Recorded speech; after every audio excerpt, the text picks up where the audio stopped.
I don't know. I don't know. Really, I don't know. I think not less 5, 6, not less. Interesting. The last information that there is the plan, which I shared with you out of the camps that that's at the beginning of our meeting that they want very much, and the name of operation is Maidan 3. It means to change the president. Maybe it's not by killing. I mean, it's changing. They will use any instruments they have. So that is the idea to the end of the year. This year, it was the idea. The new operation, even the name, they have even the name of operation. Yes. This is my video update from Athens, Greece on this Wednesday afternoon, November the 22nd. Let's talk about some news, and we have some good news to announce, to discuss, and that is a ceasefire in Gaza. It looks like we have an agreement for a 4 to 5 day ceasefire in Gaza. The ceasefire, I believe, is going to take effect tomorrow. And basically, it is a ceasefire which will see 50 Israeli hostages released for every 150 Palestinian women and children held as hostages by Israel. 4 to 5 day ceasefire. 300 trucks of humanitarian aid will also be allowed into Gaza. And for one additional day of the ceasefire, for 10 more hostages released. So every 10 hostages released above the 50 will have an additional day of the ceasefire. So that's pretty much the agreement that has been reached. And this is a good thing. This is without a doubt a good thing. Maria Zakharova, the Kremlin spokeswoman, she came out with a statement and said that Moscow welcomes this ceasefire. The BRICS, they held an emergency summit yesterday, and they called for a ceasefire as well. And the Biden White House, I imagine, is going to be relieved to have gotten a ceasefire, because this war in Israel has not turned out in the way that the Biden White House was probably expecting it to turn out. And even the neocons are probably not too happy with the way things are unfolding in this conflict in Israel. I don't think they imagined the type of pushback, international, unified pushback that the United States has gotten from this war in Israel. They were probably thinking that they would have some significant pockets of support, and then they would be able to widen out the war and attack Iran. But this is not working out how they were thinking it was going to work out. And Biden's approval numbers are sinking to all-time lows. The United States has become very isolated on its policy for this war in Israel. So I think that this ceasefire is going to be very welcomed by the Biden White House. And I imagine that the Biden White House is going to use these next 4 or 5 days to figure things out with Netanyahu, somebody that Biden does not get along with.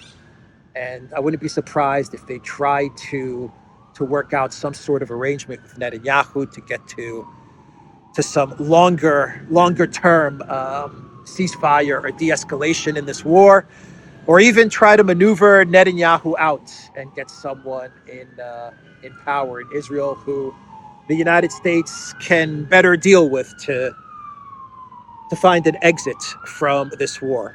I just don't think this war in Israel and in Gaza is working out in the ways that the Biden White House was imagining it to play out.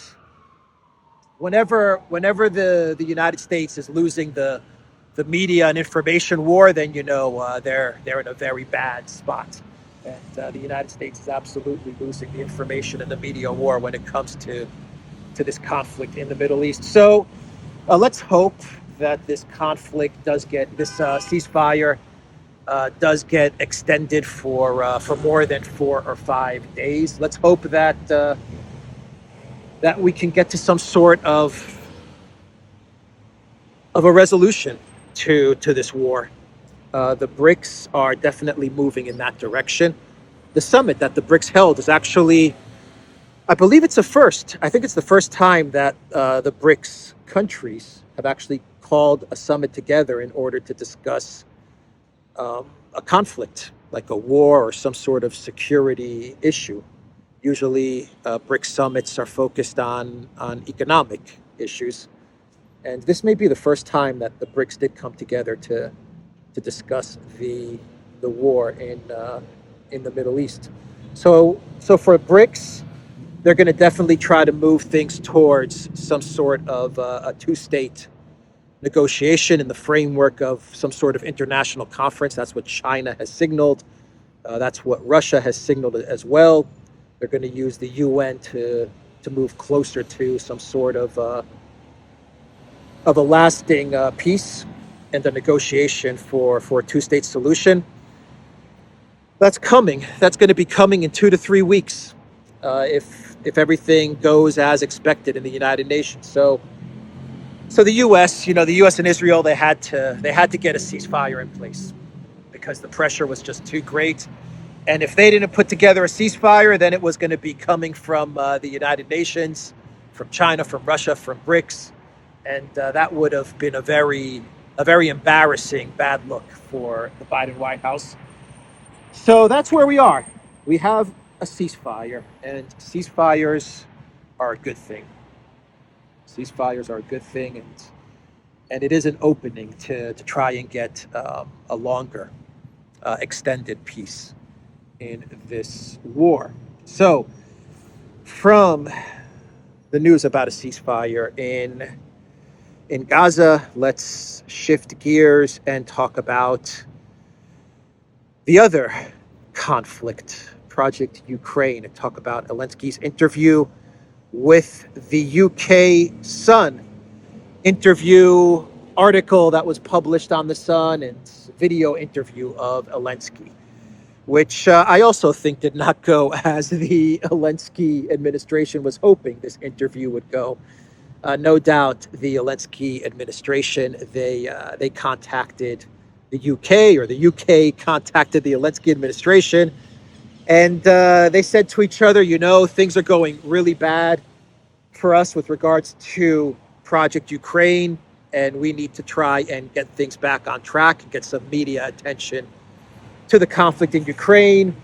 Try to build up Zelensky, because Zelensky's been mocked quite a lot over the past few months. So we need to kind of tap into Zelensky's special military operation glory days, tap into that and try to build him up again, because Project Ukraine is just becoming Project Catastrophe for the collective West. And so they called in the Sun. The Sun flew to Kiev, and they interviewed Zelensky. This was, without a doubt, a PR stunt. This was set up in order to build up Zelensky, in order to get some focus on Ukraine, and perhaps sell the idea that all hope is not lost, that Ukraine can pull out a victory, something that even the hardline neocons are starting to doubt. Even the hardline neocons are starting to come around to the reality that Ukraine has lost this conflict. So, the Sun, their article connected to a video interview of the little green man has the title "Death Plots." Well, sorry, it's exclusive Zelensky interview. Death plots. I've survived 5 Putin assassination attempts. It's like COVID. It gets easier every time, says President Zelensky. With Zelensky saying Russia still wants very much to topple him from power. Quite a title from the Sun. It's interesting that the UK and the Zelensky regime, they couldn't get a more, I guess you could say, reputable collective West UK media outlets. They couldn't get The Guardian or I don't know, the Telegraph, the Daily Mail, I don't know, and they had to settle on the Sun. But anyway, they got the Sun. They convinced the Sun to go to Kiev and put together this PR puff piece on the clown puppet leader of of Ukraine, the Z-man Zelensky. And in the interview and the article, they call Zelensky the lion-hearted leader. That's what they call him, the lion-hearted leader who has survived 5 or 6 plots to kill him, according to Ukraine intel services. Though they say Zelensky couldn't quite remember the exact number. He was like, they've tried to kill me 5 or 6 times. In the article, the intel services, I think, actually put the number at 12 times. By they mean the Putin. That's who they mean by they, the Putin. Tried to take out Zelensky 5 to 6 times. And Zelensky, in this interview, he says that what's going on in Ukraine is not a movie. Remember that. He said it's not a movie. And so the Sun, they start things off with the siege of Kiev. That's their jumping off point. The siege of Kiev, and they talk about how Russia wanted to capture Kiev, and they wanted to take out Zelensky on the very first days, the first opening weeks of the special military operation. And then the Sun says that British and U.S. officials offered to spirit the president out of the capital amid fears it could fall within hours. And Zelensky replied with the legendary line, and I quote, "I need ammo, not a ride." And they say this is not a movie, but in the Sun's article, they say Zelensky replied with the legendary line, I need ammo, not a ride. It sounds like a movie. It sounds like a scripted movie. And we know that the whole siege of Kiev is nonsense. We know that the entire narrative built up around the siege of Kiev was that. It was a complete fictitious narrative. And we know that Zelensky wasn't this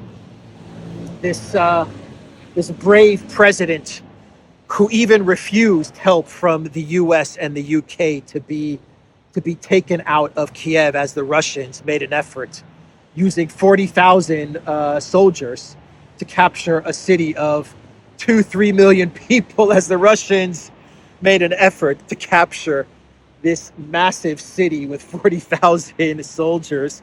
That Zelensky told the U.S., no, I need ammo, not a ride. The legendary line. It's fiction, because we know that what was really going on, and we know this because the former Prime Minister of Israel, Naftali Bennett, said as much, that Zelensky, he was hiding out in a bunker, pooping in his pants, and afraid that the Putin was going to annihilate him, and so he called up the former Prime Minister of Israel, who at the time, I believe he was the Prime Minister of Israel at the time. He called up Bennett, and he begged Bennett to call up Putin and to see if Putin really was going to take him out. And Bennett actually traveled to Moscow. He tried to put together a peace, a ceasefire, to the opening days of the SMO, and he got fairly close to a ceasefire, but we know the story. The U.S., the U.K., Germany, Boris Johnson flew to Kiev and sabotaged whatever peace efforts were being made, whatever ceasefire deals were being put together. But Bennett went to Moscow. He talked to Putin. He's like, bro, Putin, Zelensky, he's pooping in his pants in Kiev because he thinks you're gonna take him out. And Putin was like, dude, I have no intention to take out Zelensky whatsoever. And we're not even trying to take over Kiev. We're just trying to get Zelensky to the negotiating table so that he can agree that Ukraine will not get to NATO. That was the purpose of the opening couple of weeks of the special military operation. And so Bennett, he got the assurances from Putin. He called up Zelensky and he said, yo, bro, Zelensky, listen up. Putin assured me that he's not going to take you out. And we know that when Zelensky heard this, he got out of his bunker. He went out onto the streets of Kiev and he started filming videos, Instagram videos and TikTok videos about how brave he was and about what a coward Putin and Russia were. A typical actor. Zelensky is a typical actor. If he makes it out of this mess and he manages to make his way to LA and to Hollywood, he's going to fit right in with all of the LA actor, cool kid crowd. That's for sure. But once Zelensky got the assurances from Bennett, then he left his bunker and he started talking a lot of smack about Putin and Russia. Even the Times of Israel, they reported on Bennett's communication with Zelensky and Putin. Putin assured me at Moscow meeting he wouldn't kill Zelensky. Ex-prime minister says Russian president also agreed not to push for Kiev's disarmament. Former premier says everything he did was in coordination with the U.S. So the U.S. knew. The U.S. knew that Bennett wanted to get a ceasefire put together. And the U.S. did not want a ceasefire. That's why they sent Boris Johnson to Kiev to sabotage any ceasefire deal that Bennett and Schroeder and Erdogan and so many people were trying to put together. But yeah, we know that this legendary line, "I need ammo, not a ride," is ridiculous. We know that Zelensky was in his bunker, pooping in his pants. But the Sun, they go with this narrative because they want to build up Zelensky, right? That's the goal. That's the purpose of this interview. And from the opening days of the SMO and the siege of Kiev, the Sun then talks about the recent threats on Zelensky's life. And that is where Zelensky says that they've been trying to take me out 5 or 6 times. I don't know how many times the Putin has been trying to assassinate me. And he's like, at first it was shocking and it was like the coof. But after a while, just like the coof, you just kind of get used to it. And it's all cool. It's all good. That's what Zelensky told the Sun. And guy's just so ridiculous, man. Russia would never, ever want to eliminate Zelensky. Believe me, Zelensky is the perfect person for Russia to have running the war in Ukraine. Russia couldn't have asked for a more incompetent, clownish leader at this moment in time in Kiev. So the last thing Russia wants to do is get rid of Zelensky and risks having someone competent move into the position of president in Ukraine. Anyway, Zelensky was like, yeah, they tried to kill me 5 or 6 or 7 or 50 times. Reporter, you see, they tried to kill me 5, 6, 20 times. But it's like coof. The more I get it, the stronger I am, Mr. Reporter. And by the way, Mr. Reporter from Sun, your newspaper is owned by a very rich man from country where Nicole Kidman comes from, correct? Yes, Mr. President. It's Australia, and his name is Rupert Murdoch. Yes, this Murdoch person, very, very wealthy, I read, very wealthy. Maybe you go back to London and talk to this boss of yours, this Murdoch, and maybe he give me 2-3 billion euros. Maybe I can buy some very nice homes in London. So Zelensky talked about Maidan 3 then.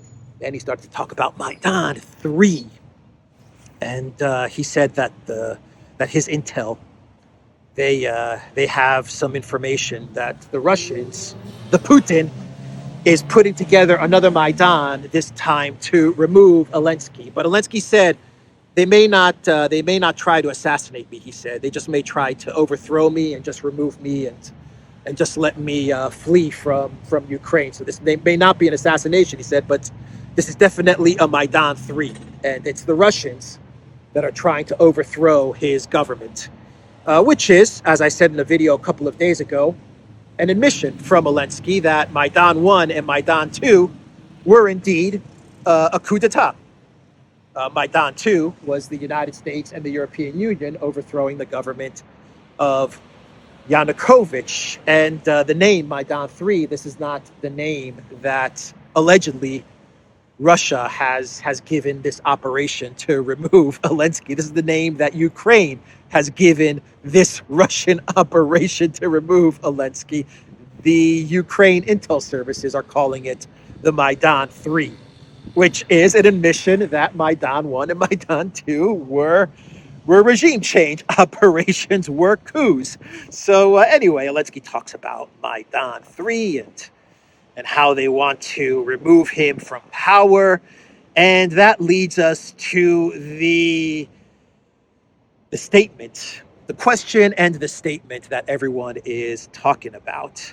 And so the reporter was asking Zelensky, what if the opportunity arose for you, Mr. Zelensky, to take out Putin? And this is what Zelensky said, according to The Sun. Pressed on if Ukraine would take a chance to kill despot. Interesting words from The Sun. Despot Putin, if an opportunity arose. Mr. Zelensky said, that's war, and Ukraine has all the rights to defend our land. That's war. That's what, That's what. What? We can take out the Putin.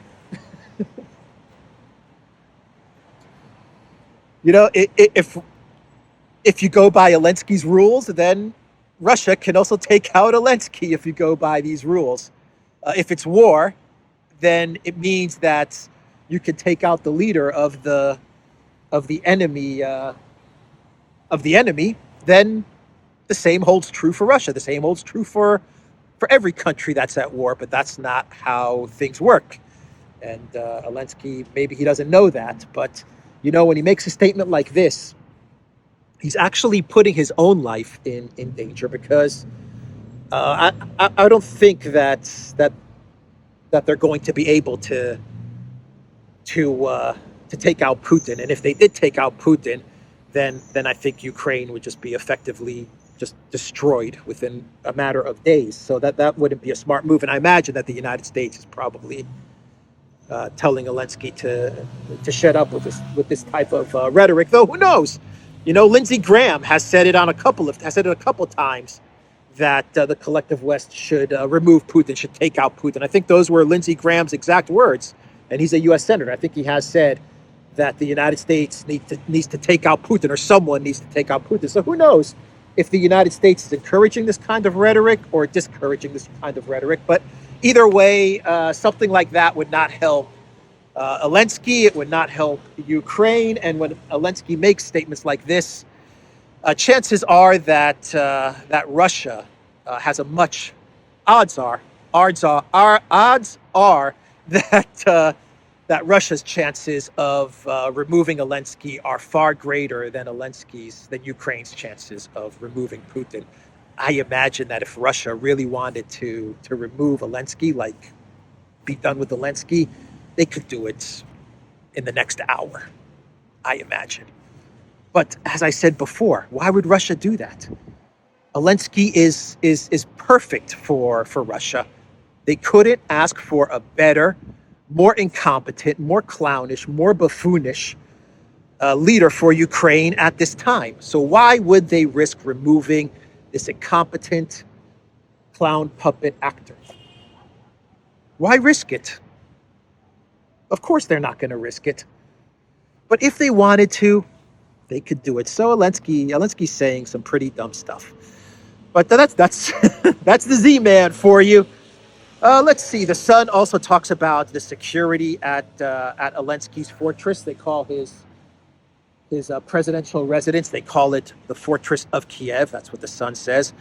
They say that we went through multiple layers of airport-style security, even surrendering our pens to meet Mr. Zelensky in his office.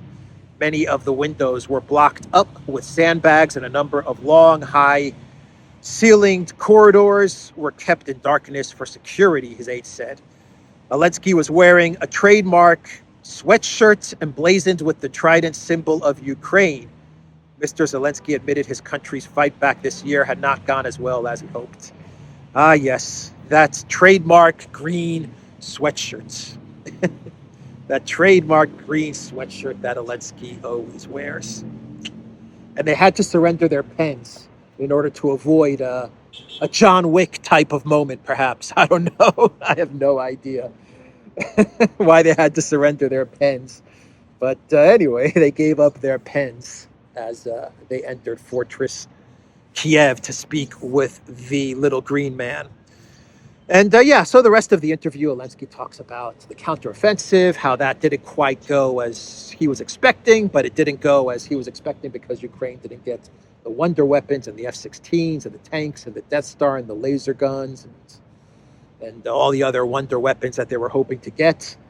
And they need more money and they need more support.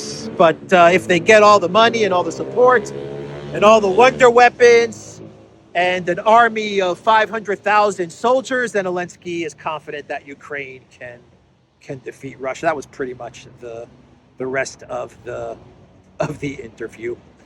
And Peskov, he replied to Zelensky's comments about taking out Putin, and Peskov, the Kremlin spokesman, said, and I quote, "If you remember, there have been verbal attempts on Putin's life from Ukraine many times at various levels." Peskov told journalist Pavel Zarubin, quote, "They will not succeed," end quote. So that's what Peskov said. And as I said just a moment ago, we've even had people like Lindsey Graham talking about the removal of Russian President Vladimir Putin. So for Peskov, for Russia, statements like this from Zelensky, no big deal. They just brush these types of statements. They just brush them off. The ramblings of a comedian, of a clown puppet comedian. I'm sure that's how they view these statements. So Austin, he was in Kiev the other day, and Austin, he actually told the Zelensky regime, we're getting more information about what Austin said when he was in Kiev, and he actually told the Zelensky regime that there's going to be no silver bullet in terms of weapons delivered to Ukraine. No wonder weapon, no magic weapons, no silver bullet. The only thing that Ukraine has are the soldiers that they currently have fighting on the front lines. More soldiers that they need to mobilize to send to the front lines, and the weapons that the U.S. has given to Ukraine, and whatever other weapons they can put together to give to the Zelensky regime. That's it. No silver bullets, no F-16s. Nothing like that is going to help Ukraine win this conflict with Russia. Austin said, "You've heard us say a number of times that there is no silver bullet in a conflict like this, whether it's F-16s, whether it's HIMARS, whether it's something else. It's the way that you go about utilizing those capabilities and integrating it, synchronizing the capabilities to produce the right effects on the battlefield." Not good news if you're the Zelensky regime. And I believe that Austin, as well as the German defense minister, Pistorius, who was also in Kiev, I believe that Austin and Germany, they're going to push Ukraine to mobilize. I talked about this in my video yesterday. Alexander talked about this in his video update yesterday. They're going to push Ukraine to mobilize, recruit, draft everybody in Ukraine, 17-year-olds to 70-year-olds, women, everybody. They're going to push the Zelensky regime to just get all the people they can to the front line. There was a report in German media the other day which started talking about the 650,000 military-aged men, Ukrainian military-aged men in Europe, and how hinting at how these military-aged men could be brought back to Ukraine and sent to the front line. So, I mean, it's horrific to think about. It's chilling and horrific. I think Alexander actually used the word chilling when he was discussing this development in his video yesterday. But if this is indeed the case, and Austin and Schultz and Pistorius and the European Union, they do they do push Zelensky to send everybody to the front lines, then this is a horrific development in this conflict. But it looks like that's what certain factions in the collective West are pushing for. There are no wonder weapons. So there are no wonder weapons. We just don't have the money that we had last year to give to you. We don't have the support that we had last year to give to you. We've got this conflict in Israel as well, and there's a lot of Ukraine fatigue. So what you guys have to do, I imagine this is what Austin or Germany is telling Zelensky, Pistorius. I imagine they're telling him what you need to do is you just need to mobilize everybody and just send them to the front lines. Guys like Burns, I imagine guys like Burns, who was in Kiev a couple of days ago, I would take a guess that they're probably reporting to the Biden White House that this conflict is lost and they need to just cut Ukraine loose. Cut Ukraine loose and just allow the European Union and the Zelensky regime to deal with Russia and try to get to some sort of acceptable ceasefire or negotiation or something. Because I think diplomats like Burns are probably like, look, it's over. I think these are like more realistic figures, and they're like, it's over. Putin has beaten us, but we don't have to say that we suffered a defeat to Putin. Let's let the European Union deal with it. Let's cut Ukraine off, and let's just try to figure out some sort of narrative where we don't come out looking like the loser. I imagine that's what Burns is reporting to the Biden White House, but I imagine guys like Austin and EU officials, they're probably like, nope, we cannot lose to the Putin, and so we need to sacrifice all of Ukraine in order to keep this war going, at least keep it going long enough so that we can move on to our next position in the globalist hierarchy of things. You know, don't be the person sitting in the chair in Brussels when Ukraine collapses, or don't be the Chancellor of Germany when Ukraine collapses. That's probably what Schultz or Van der Crazy are thinking at this moment in time. Anyway, Shoigu was speaking to the defense ministry. He was giving a briefing to the ministers in Russia, and Shoigu, he said that Ukraine has suffered 13,700 casualties just in the month of November, along with 1,800 hardware units destroyed. This is just for November, and November hasn't even finished. So the first 3 weeks of November, according to Shoigu and the Russian Defense Ministry, Ukraine has lost 13,000 troops. I believe he's talking casualties, which means KIAs as well as injured, not able to serve or to fight in the war. But maybe he's talking about 14,000 KIAs. I don't know, but he used the word casualties, I believe, in his statement. But even if it's 7,000. Even if the number is 7,000 and Shoigu is overestimating things by a lot, which I seriously doubt, but let's just say he's pumping things up, and it's 7,000 casualties. That's a huge number for just November. And a lot of these casualties are Avdiivka and Kherson, with Ukraine trying to make it across the river and build a bridgehead with inflatable rafts and stuff like this. And I just hear that the Russian military are just annihilating Ukraine in Kherson, and they're annihilating Ukraine, the Ukraine military in Avdiivka, which has become a type of Bakhmut Part 2. Anyway, we had a neocon go on MSNBC's Morning Joe and basically admit that Ukraine has lost and that Russia has won this conflict.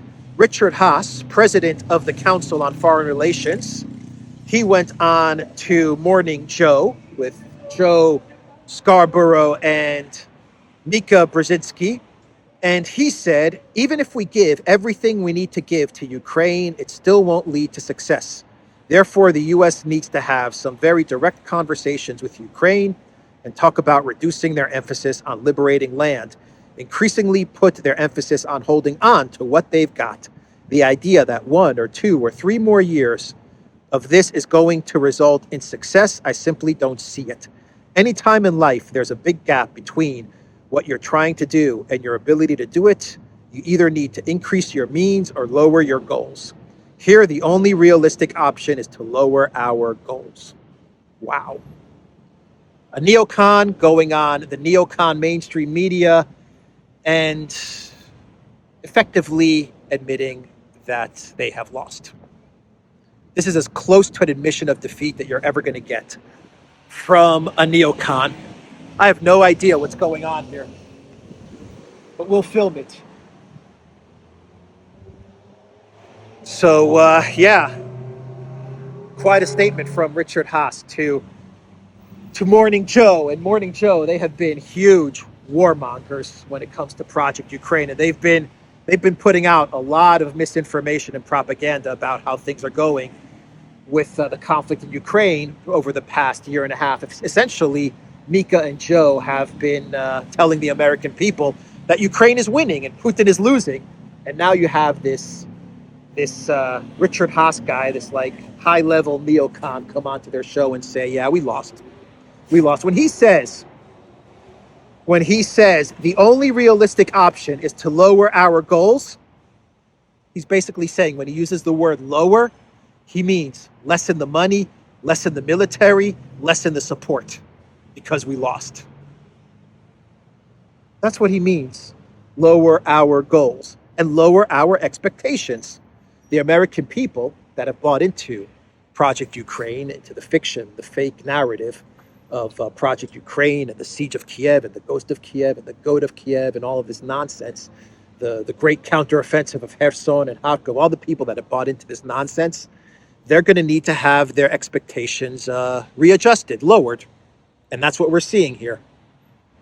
We're seeing the mainstream media get the message that it's time to prepare the American people for a different outcome with regards to Ukraine than what the mainstream media has been telling them and what the Biden White House has been telling them was going to be the outcome with Project Ukraine.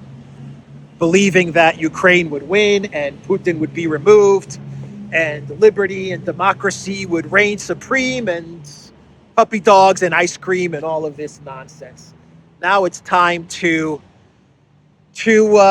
re-educate the population that was actually believing in the fiction of King Zelensky and Ukraine victory. Now we have to lower expectations. So the U.S. mainstream media, they're going to begin to lower expectations so that the American people can begin to understand that expectations are coming down. If we can get out of this mess with a ceasefire and a freeze, then that'll be seen as a victory. That's basically where they'll try to take this, right? At least Ukraine got into the European Union, they'll say. At least we got them into the European Union, and we got Finland in the EU, and we're going to get Sweden in the EU. So, on balance, this was a victory for the Biden White House, a foreign policy victory for Biden and for Jake Sullivan, the Wonder Boy. Anyway, that was an interesting TV segment on Morning Joe. Germany, they have pledged another $1 billion in military aid to Project Ukraine. Germany has actually now come out and said that they're going to be taking the lead as far as supporting Project Ukraine. It's going to be Germany that is going to support Project Ukraine as far as Europe is concerned. And so they're putting their money where their mouth is, and they've given Ukraine another $1 billion in military assistance. Germany, you've been down this road before, starting a war with Russia. This is not going to end well for you, but you guys want to lead Europe into conflict with Russia. You want to continue to support Ukraine and lead the way to continuing this war, this proxy war in Ukraine. Go ahead. This is not going to end well for Germany. And we are starting to get news now from the European Union that documents are floating around. This is according to Bloomberg, around the halls of Brussels, which are calling for Ukraine to be fast-tracked into NATO, and for the EU to give Ukraine a security pledge in order to help the whole NATO EU integration of Ukraine. We're still at the early stages of this document and this idea that is floating around the halls of Brussels, but wow.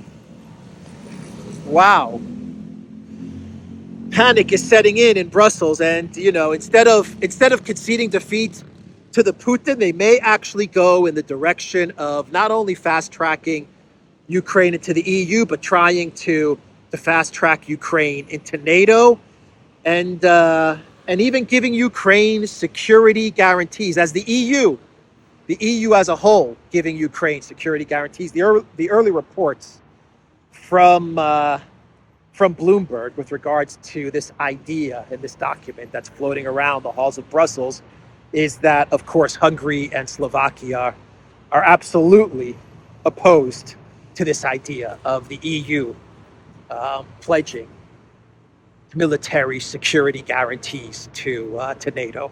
They're absolutely opposed to it. But we'll see.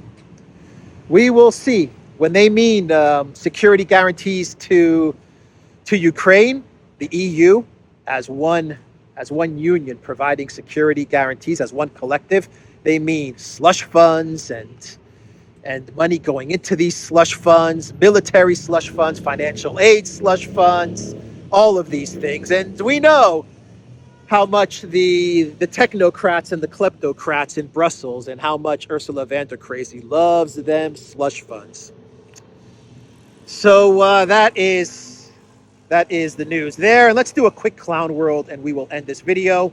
From Sweden, Swedish Prime Minister Ulf Kristersson with an incredible Freudian slip.